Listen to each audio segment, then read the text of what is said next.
Welcome aboard mga labs! So, sakay na tayo sa San Francisco Pier to Go, papuntang Bohol. So, ayan guys, dahil first time din nating sumakay ng Tugo, papuntang Bohol at kasama yung anak ko dito. So, ipapakita ko din sa inyo habang nag-iisip kayo kung sasakay ba kayo ng Tugo o hindi. So, ayan guys, aakyat tayo para silipin natin yung mga rooms at makita din ninyo. So, for me talaga kapag marami kang bagahe, parang I think hindi siya recommended for me. For me, maganda lang siya sa magbiyahe na walang masyadong dala para hindi masasaktan yung bulsa mo. So, ayan, nandito tayo sa cabin room. Papakita ko sa inyo. So, sa cabin room, meron silang sariling CR, may lavatory, dalawang bunk beds na apat na lang na tao, at meron ding window. So, sa pagkalabas nito is meron sa gilid ng charging station. So, malapit lang kapag nalulubat ka. So, dito naman sa business class is merong tatlong bunk beds, anim na tao. So, meron din silang lavatory. So, hindi ka na lalabas para maghilamos, mag-toothbrush. So, meron din silang window na makikita yung labas ng ng room. So, maganda siya.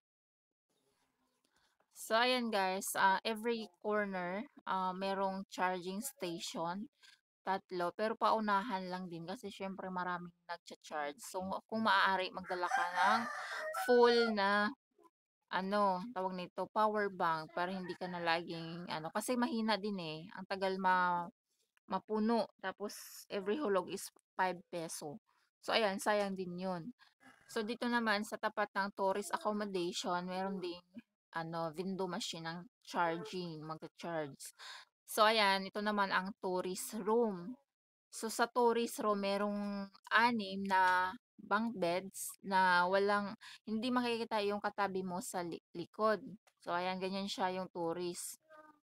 So, sa mega value class naman is katabi lang to or katapat ng tourist accommodation pero makikita yung katabi mo. So, magkaharapan kayo ng ano, katabi mo na pasahero. So, ayan guys, ito yung hallway natin sa tourist tsaka mega. So, ayan guys, ang ating mega value class accommodation. So, ayan guys, bababa tayo para ipakita yung banda sa may kainan. Tapos, meron din silang salon. Meron silang Watson. Meron ding mini mart na kung halimbawa may nakalimutan ka na hygiene or like toothpaste, sabon, pwede ka ring mag-grocery doon ng ng noodles. So, dito naman, meron din silang Goldilocks. So, ayan guys, ang ating information desk or front desk. So, ayan, doon yung salon. Ayan guys.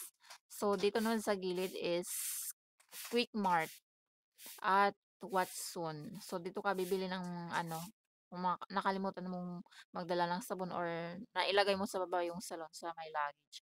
So, dito naman ang ating kainan. So, every meals dapat mauna kang nakapila. Like, 5 AM para ikaw yung mauna. Kung hindi, doon ka na sa taas, as in, mahaba-haba yung pila. So, guys, um, agahan mong pumila dito para hindi ka aabuti ng gutom sa sobrang dami.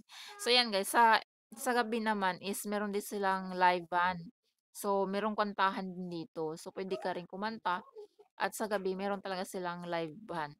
So, ayan guys, may nakilala din tayo dito na taga sa amin. So, nakita niya ako. So, ayan guys, ito naman yung labas. So, ang ganda talaga, talagang nakaka-amaze din mag-travel ng barko. So, ayan, si kuya, bagong kaibigan. So, ayan. So, dito naman, aakyat tayo sa, ano, rooftop or ang tawag dito. So, ayan naman, sa hapon, ang ganda ng views. Ayan. So, malamig dito, mahangin. 'Yan, yung anak ko dito, so hindi na siya halos matutulog kasi nandito sa taas. So ayan guys, dito naman tayo sa baba. So na-curious ako kung saan yung super value class. So dito nagulat pa ako kasi yung kasama ko, ito siya, yung client ko is napagulat niya ako, eh. Kasi pagbaba namin, so ito pala yung super value class na open air. So